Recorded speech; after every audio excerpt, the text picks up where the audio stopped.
कहानी शुरू होता है स्मृतिपुर से। बाहर से देखो तो बस एक आम गांव, कच्ची गलियां, बिना दरवाजा और खिड़कियों के घर और साधारण लोग। लेकिन स्मृतिपुर की पहचान ना खेतों से थी ना मंदिर से। गांव के चौक के बीच जंगली पत्तियों से लिपटी एक पुरानी कुर्सी रखी थी। कहते हैं जो भी इस कुर्सी पर बैठता वो अपना पूरा बीता हुआ वक्त देख लेता था, खुशियां भी, गम भी और वो पल भी जो कभी लौट कर नहीं आते। लेकिन इसके बदले कुर्सी अपना कर्ज वसूल करती थी। बैठने वाला या तो पागल हो जाता या फिर मौत उसे जल्दी अपने पास बुला लेती।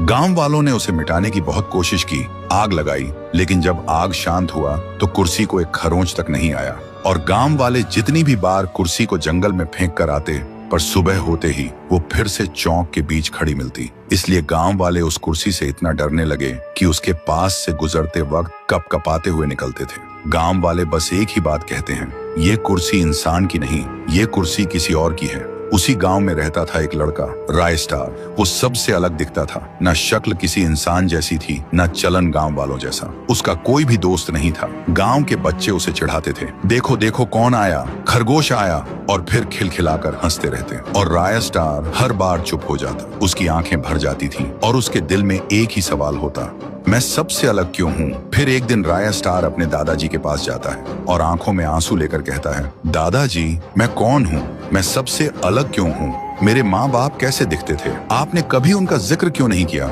दादाजी क्या मैं इंसान नहीं हूँ, कहीं मैं एक एलियन तो नहीं।